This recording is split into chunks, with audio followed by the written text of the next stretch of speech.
Thanks for tuning in for Gospel Solutions for Families on the Mormon channel. This show is all about offering practical, relevant tips for raising children in faith. I'm your host, Amy Iverson. Technology enables us to be forces for good in the world. We can use social media to share the gospel. We can more easily do family history work. Young women can do personal progress online, and we can always have the scriptures and general conference talks at our fingertips. But our high-tech world can also be a big distraction from relationships and other worthy endeavors in our spiritual lives. Elder M. Russell Ballard of the Quorum of the 12 Apostles spoke to this in a 2014 devotional for the church educational system. He said, handheld devices such as smartphones are a blessing, but they can also distract us from hearing the still small voice. They need to be our servants, not our masters. Joining me to talk about the good and the bad of technology and what we can do to help our kids make tech their servant and not the other way around is Heather Johnson, a family researcher and family and relationship coach. She has her master's from BYU, where for 14 years she's been teaching theories behind successful families and the importance of families. She and her husband have 6 children. Thanks for being here. Oh, it's great to be here. So in your line of work, I'm sure you see lots of ways that families are using technology for good things. How can families use it for good things? Well, a number of them that you've touched on, we see technology enabling us to be more efficient, right? To get things done faster, more efficiently. We see it provide us with the opportunity to connect with loved ones who don't live close. We couldn't have done that 15, 20 years ago. It was really hard. You had to take a trip, go see them. Now we can connect on a daily basis. Even these little things make a huge difference in our lives each and every day. They can draw families closer for sure. We've got genealogy, all these things. Yeah. And I'm sure also that you see negative ways that it impacts families and children. You say you see a lot in children. What would you say is the most prevalent way that you're seeing technology hurting families? Well, we've got a lot here. When you think about toddlers are in a position where American Academy of Pediatrics has suggested for years that they not even view tech at all, right? No screens No screens at all. Yeah. Now, they've changed that a little bit as the world has changed because they recognize that's impossible. So as they're trying to change things, they still recommend that we're really careful with how toddlers and our young children view and see technology. And a couple of the things that start to happen is when we have children who view tech too much, they struggle with their vocabulary abilities. They have a lack of ability to be creative and to imagine and create. All these things come into play. When we compare technology to simply reading, we've got some great things that come up. For example, if you think about when we show our children a movie, if they have a question during the movie and they ask us that question mid-movie, the first thing we do is shush them. Yeah. We ask them to be quiet. And interestingly enough, even those types of interactions start to hurt our relationship, our attachment, because we've now just told our children that the technology, that the movie is more important than they are. Be quiet which is really, and watch. It's exactly right. Now look at that in comparison to reading a book. If we're reading the exact same story, but we're reading it in book form, and our son says, Mom, what does that mean? Or how do I, and asks a question, I don't shush him, I stop. And when I stop reading, I answer his question. And oftentimes that then goes into a million other questions until we find our way back to the story. What I've told him then is that he's more important than that technology. It reminds me of these educational videos that were big when my kids were little, and people were worried because parents were just putting their kids in front of them and then going to do whatever, which sometimes you have to do. Absolutely. But their whole thing was, no, these are supposed to be a way for you to communicate, talk about what you're seeing. And so if we would do that, we would probably avoid a lot of these struggles that we're seeing. And remember, technology, just like we know technology is very good, it's just how we use that technology. When we look at our toddlers, again, if we start right from infancy, whenever they come to us with anything, it's an opportunity to form healthy attachments. And so every time we use technology instead of engage with them, we've told them that they're not as important, which hurts our attachment ability with them. When they come to us, they're essentially coming to us and asking, are you there? It's just the same reason a baby cries. It's really a cry for, are you there? And are you going to help me? And so toddlers don't develop those things.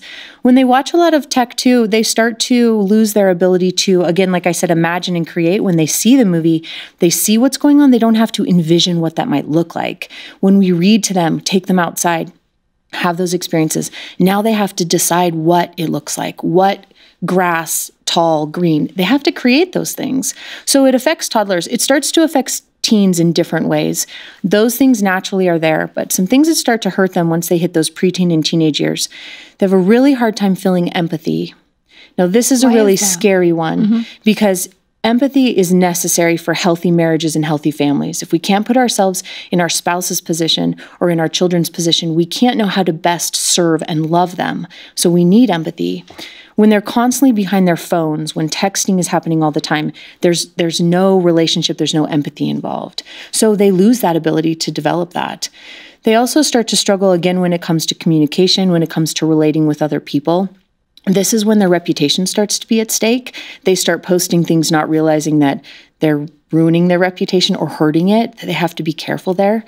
Teens also start to struggle with time management issues. Yeah, they have the ultimate distraction at their fingertips all the time. It's exactly right. And so they look at these things and they say, well, I'm sitting in front of a computer. It's good. It's helping me be efficient writing this paper. But I've also got Google yelling at me that chats are going on and my phone is going off and the music's on. So it makes managing their time really hard. So you talked about a lot of the issues with toddlers. And I want to just touch on one more thing, because you also said even with toddlers that technology can cause contention, can cause animosity even at a very young age. Absolutely. So we know, and research supports this very strongly, that excessive amounts of television, technology, phones, tablets bring aggression in a home. Even if it's not like a violent video game, just anything. It's just aggression in general. And if you think about it, there have been times probably for all of us where our kids have been engaged in technology, and when it's gone too long and we ask them to turn it off, there's frustration and there's irritation. It's very hard for them to go from this very secluded world where they're in their own zone to now having to engage and be patient with a sibling or obey a parent or fulfill responsibilities. And this brings aggression. This brings frustration. Okay, so we talked about with the little ones, you talked about kind of that preteen. To me, that's right when they're getting their phones, right? The 10 to, well, the average age is 10 now, so 10 to maybe 12 or 13. Absolutely. With the distractions. And then what about teenage years? It carries on, and you mentioned specifically texting and driving. Absolutely, and we're seeing that a lot. We're seeing the repercussions of that with people losing lives. But not just that, we're seeing our children not recognize the importance of what's happening in their life. They're not able to prioritize that driving is more important than a text message. It is. And so we've got to make sure that they understand that pattern and what's most important for them. The best way that we can start to safeguard or ensure ourselves when it comes to our children in technology is to put ourselves in a position where they know they can always come to us. And as we throw this in, it's something to remember right at the beginning. The best way to ensure, again, that our children make good tech choices is that they know they can always come to us. This is where we understand that relationships and trust are more important than technology. And I think I've been seeing studies lately that kids acknowledge the fact that they are addicted. They do acknowledge it, but then don't do anything about it. And parents oftentimes don't know what to do about it. Right. And we can see that addiction even as we get into the college years. As they leave high school, we're seeing that addiction have a huge impact on our children's ability to date. It's a huge complaint right now across colleges is that people no longer have an ability to have a face-to-face conversation because they've been texting and behind computer screens for so long, technology. We also know that at this point in time, it becomes really hard, not just for them to relate to one another, but to then have those conversations where they communicate, where they work through difficult things. We know that at the MTC right now here in Utah, one of the biggest problems is that missionaries get in there and they go through tech withdrawals. And so we've got missionaries coming home because they can't function without a phone in their hand. Yeah, this is really kind of the first generation that was raised with this technology. Right. And I always feel like a guinea pig as a parent because no other parent has had to do it before. Right. And we're not sure how to do that, right? If we can start focusing, though, as we lead into kind of some solutions, we've got to recognize that the things that are most important and that never change are the relationships and the trust. That never changes. Technology will always be changing. And I think as parents, we start to worry, well, I need to learn the next app and I need to learn the next platform and I need to know. And yes, we do need to know those things. But more important, we've got to develop a foundation where we've set the standard for what a relationship and for what trust looks like as a parent and a child. That then means that no matter what app comes out, we still have the foundation we need to deal with it and to talk through it and to manage it. So we are going to talk about some solutions, but I wanted to go a little deeper into this issue that you say is happening across colleges, because this is one I hadn't really thought of. And I talked to my teenagers about it. I mean, to suggest that they actually call someone is shocking to them. Absolutely. I'll just text. Right. Just call them. Right. It's more immediate. I need to know right now. So, but now I see what you're saying, that as they're starting to date, and I'm sure this maybe even happens in high school. Right. But in college, we actually want them to find somebody, right? And we're seeing this with both sexes. They just can't communicate. They just text. Is that what we're seeing? Absolutely. And so even to ask someone out, it's all through text message. To plan it, it's all through text message. The problem then is that they sit across the table to have dinner, and without a phone in their hand, they don't know how to look at one another and have those conversations. The tricky thing there is that once they do start getting serious, there's a lot of conversations you need to have with someone before you decide to marry them, let alone for eternity. Yeah. And so if you're not having those conversations, then they get married and they're a little bit sideswiped because the important conversations haven't happened because they don't know how to have them. You know, it seemed like such a rite of passage when we were young for somebody to get up the courage to come up and talk to you and ask you out on a date. And they don't have to do that anymore. They don't. And so we can hide behind all that, right? And these are some other major problems we see from a very young age, from that 10, 11, 12. We can hide behind that. So our children aren't taught how to handle conflict. You know, when you can text message, you can say a lot of things you'd never say in person. And so they don't learn the skills that they need to handle conflict, to have conversations, to communicate with one another. They're not quite sure how to do those things. I think sometimes parents think that these problems we're having with tech aren't that big of a deal. But when you look at it from that perspective, it is the biggest deal. It is the biggest deal. And remember, as parents, we're trying to raise responsible adults who grow up and contribute to society, essentially. We want them to have testimonies. We want them to have eternal families. We want them to work and preside with the Spirit. To do those things, they've got to develop the relationships they need, because that's where those things come from. They don't come from phones. They don't come from tablets. So that's the next thing. A lot of the things besides the marriage that we talked about are kind of worldly things, like their education, their distraction. Let's talk about the serious spiritual problems that come when kids are always focused on a screen. Sure. Well, we've got a couple. You've got naturally the distraction again. And I found myself in this exact same position. I'll decide to go from physical scriptures, and instead I'll decide to use my phone. And while I'm reading the scriptures, just as I'm aware something is starting to make sense, or I've got a prayer in my heart to understand, I get a notification that something's come up, or a text message, or an email's come in. And naturally, I want to click on it and go see what's going on. And so those distractions break up the spirit. They make it hard for us to stay connected long enough to feel what we want to feel, or to make those connections. So that's one thing that we're starting to see really big.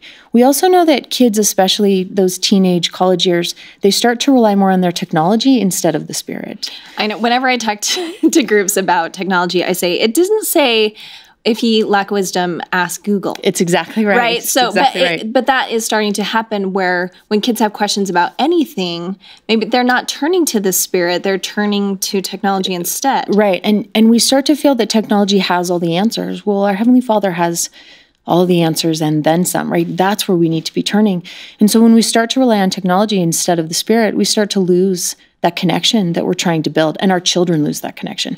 And we do it too. If we're not careful, we find ourselves in that exact same place. I think almost everything we're talking about with children applies to us as adults as well. Sure.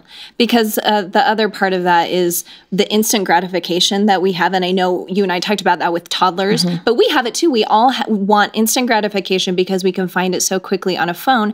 To wait for the Spirit to answer us is sometimes we can't imagine waiting that long, or maybe longer than we want. So, well, and that's the process we need, right? That's why we wait. That's what faith is. And so we lose the ability to develop that faith, to rely on the Lord, to have that process. I think these are great things for parents to remember when their kids say, who cares? What's the big deal? Right. You know, this is why. So let's talk about, okay, so we've listed all these problems. Right. And I am a huge fan of technology. I champion technology. So, but sometimes it gets beyond us and it gets out of our control. And you said the very first thing, we're going to give parents these practical tips now. But the very first thing is education. It seems basic, but I think a lot of us forget it. It's really important. So we're going to focus as parents on being mentors, not monitors. And it's kind of a catchphrase you can throw in your head, but we really need to mentor them. Monitoring has this idea that we're on the back end, right? We're constantly just hovering over, checking when we need to, checking in at night. Those things are good. We need to know what our kids are doing. We need to have precautions in place that safeguard them from pornographic sites, from things they shouldn't be doing. But if you think about what a mentor is someone who first has empathy and understanding. As parents, we need to recognize that our children are inundated by technology. It is not going anywhere. We need to be very empathetic to the juggle that they're trying to work through. And a mentor does that. Mentors take their experiences and they use them to teach. And that's something we need to do as parents.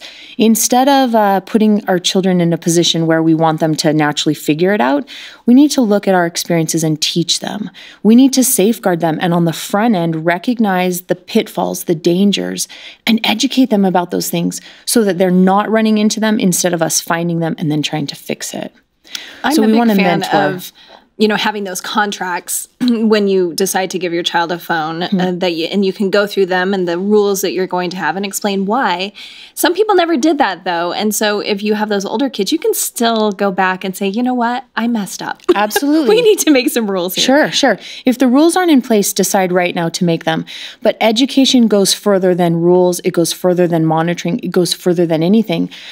Oftentimes our kids get in trouble with technology because they don't know what the problems are going to be. They're not old enough. They haven't had those experiences. We have the knowledge. So we need to empower them with the education that they need to know. This could get you in trouble. Saying that will hurt someone's feelings. This is not how you handle it. Don't ever click on these buttons. That's an education process. All right. So we want to do that first. So we have some steps for parents to take to turn it around if you're kind of in a bad place with your kids in tech, or just to start if you have younger children. Right. And the first one you say is just to decide that you're going to have a plan. It is. We have to have a working plan. Now, there's a lot behind this that's really cool. I call it being an intentional family. The idea of being an intentional family comes from a great deal of research by a man with the last name of Doherty. He does a lot with families and a lot with couples.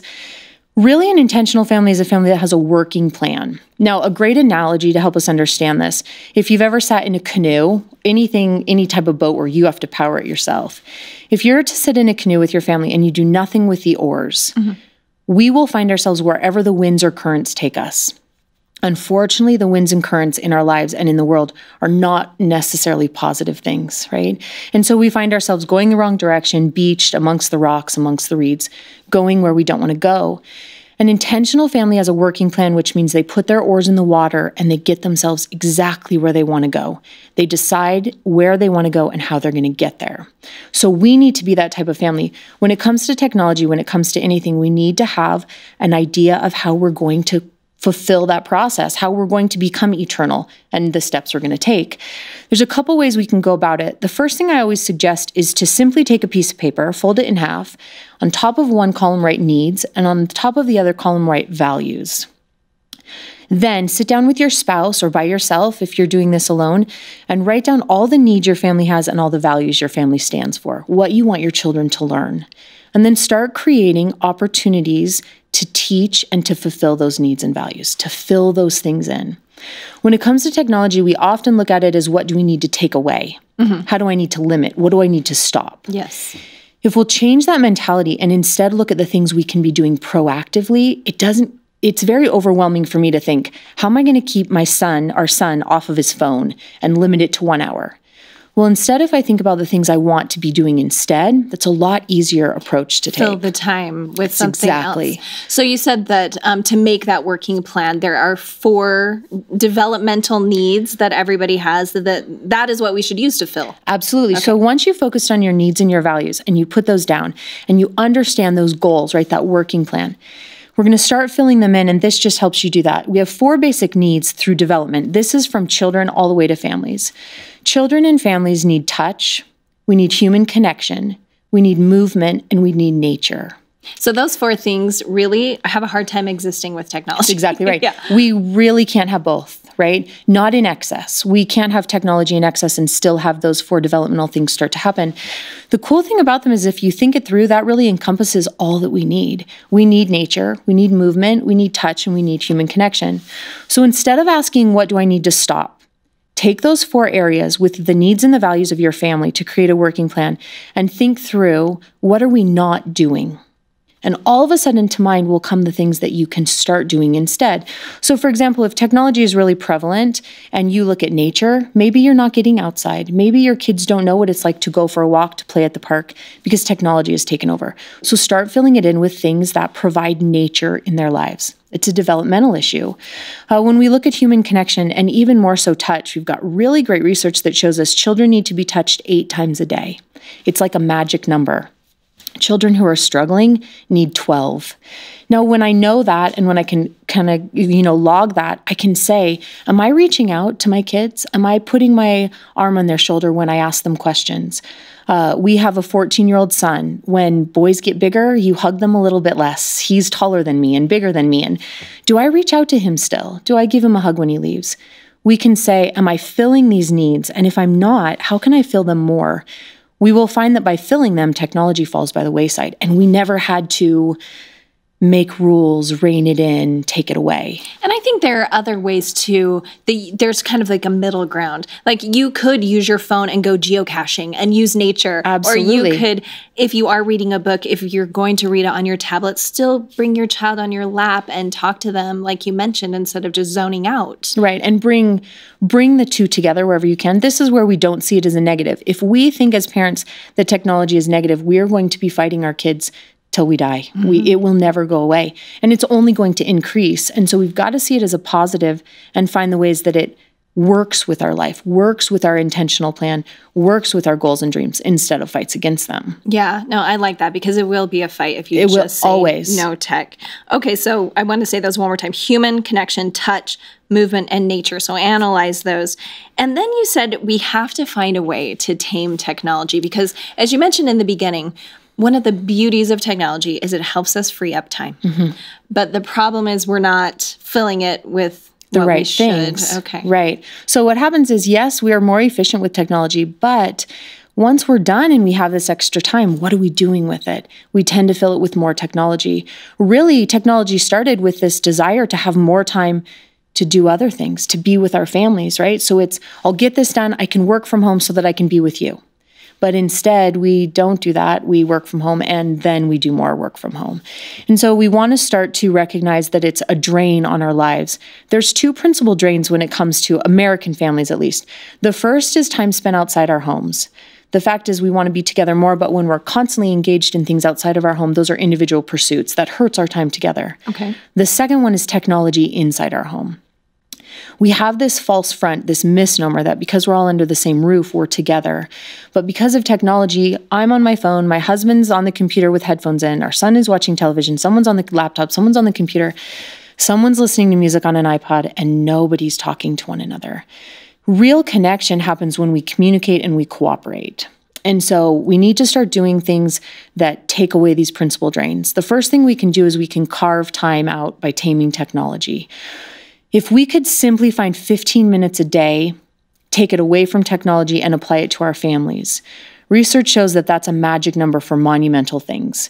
15 minutes a day of communication between parents, between a married couple, helps to ensure marital entropy, that our marriages don't fall apart. So maybe that's just the taking phones away at dinner, or taking phones away an hour before bedtime or something like that. Sure, very simple. Or when I get home, instead of checking my email, I sit down in front of my husband and we communicate about something. So we're going to carve that 15 minutes away. It's also a magic number when it comes to children. It's one of the best ways for us to connect with them. If we can give each child 15 minutes of individual attention a day, we see amazing things happen as far as their behavior, as far as aggression. It's a really magic number. Now, the tricky thing is, I'm sure that you and I can both find 15 minutes today that we'll waste on tech. Well, that's what I was thinking. 15 minutes sounds like nothing. But I wonder if we all sat down and kind of clocked how much time, if we were doing, I mean, I don't know how much I'm spending right now, but 15 minutes doesn't seem like a lot. Right. And when you weigh out what's most important, our relationships or checking Instagram one more time, or Google, or whatever it is, we would probably all say that the relationship was more important. Yes. So we're going to carve time out from technology and we're going to put it towards our families. The next thing we're going to do then is we're going to make better use of our time. There are times that we connect or could connect each day that we choose not to. So for example, like you and I talked about dinner, we're all going to eat, right? Most likely we're all going to put food in our mouths tonight. Why not do it together? Technology free, right? I know in our home, the older our kids get, the more I spend in the car. I spend a lot of time, a lot more time in the car. And so we have a rule in the car, there's no technology. We don't have televisions in our car. Nobody's on their phone in the car. One, because I'm driving, but two, in the back seat, kids aren't on phones anymore. It's an opportunity we have to make better use of that time. It's where I hear about their day. It's where we communicate. I can't tell you the number of difficult conversations we've had on four wheels in a car. It's where we first address things like pornography. It's where we deal with friendship issues. It's where we deal with, school and in a car. That's why I always volunteer to drive my kids everywhere. Right. Because you learn more than you would ever learn anywhere else. Especially if their friends are in the car. Yes. You can learn all that. But we need to take a step back and again, not see it as bad, but recognize, how can I take it away a little bit? And where should I put that time? Taking it away, we've got to then fill it with intentional things. And then let's make better use of the time that we have. We have it. We don't think we do, but we do. We have the time. Let's put it towards the right thing. That's a hard one, and I think parents need to work on it. But your last one, I think, is the hardest of all for parents, and we don't want to admit it. But it's that we have to be the model of the behavior on tech that we want our children to have. Right, and that's first and foremost. If we're bad examples, they're going to learn from that, right? If we have phones at the dinner table, then they're going to think they should have phones at the dinner table. If we can't go out with our spouse and have a conversation without our phones, they're not going to be able to go do that same thing. If they don't recognize that people and human connection are more important than technology and Google, they've got to see that from us, right? We've got to put first things first. That is a hard one. It is a hard one. I know a lot of parents have the philosophy that, well, I'm an adult, so I can do it. But what kind of example does that set for your kids? It's exactly right. And why can't they say, well, I'm a kid? Well, why can't I do it, right? The mentality is exactly the same. Or, well, all my friends are doing it, so why can't I do it? But the fact of the matter is, we are the ones that set that stage for them. That's why this intentional family, this intentional plan is so powerful. We create the home environment we want to create, and it's never too late to do that. Well, and that's what I was going to say next. I feel like a lot of people could be listening going, oh, well, that would have been great if I had done that when my kids were 5, but now they're 16 and I can't get them off their phone. Right. And so remember, asking them to withdraw from a phone and then not giving them anything to replace it is going to leave them high and dry. They will go right back to that technology every time. So when we start to make those changes with kids that are older, where the patterns are not already in place and the boundaries haven't been set, be sure we understand that there's a need for us to then fill in those gaps. So once you can't just say, get off your phone. That's exactly right. Turn off the computer. Well, okay, well, I'll go watch TV. We can't watch TV. Well, put your phone. Go outside. What am I supposed to do, right? Yeah. And the thing is, if they're in that pattern and they're, 14, 15, 16, we can say go outside, but they haven't learned what to do once they get there. And so this is where we have to go with them. This is where we model. When we go outside, we can do this and we can do this and we can have these experiences. So realize we're going to have to fill in those gaps for them. There has to come a point where they feel that the human connection and the experiences with family are more important than the technology. That can only happen once we start making those connections. Yeah, because in a way, we're talking about how we teach our children to manage their technology. I feel like really this is all more about us as parents, because if we were doing that and if we were showing them that the relationship was most important, right, they may not have the issue. They won't turn to it. And the thing is, they're turning to that for that attachment. Remember, the things that it provides them the connection. It provides them the human interactions. We want them to have them in real life, though. So if we're not having them in real life with our kids, they're going to go somewhere else for them. And that's where they're going to find them. But unfortunately, they're very tainted online. Well, this gives me a lot of hope, because I think you just saying it's not too late. We always need to try, and that we need to be the models, and to remember that technology is from God. It is. It is. And it is so good. It is so powerful.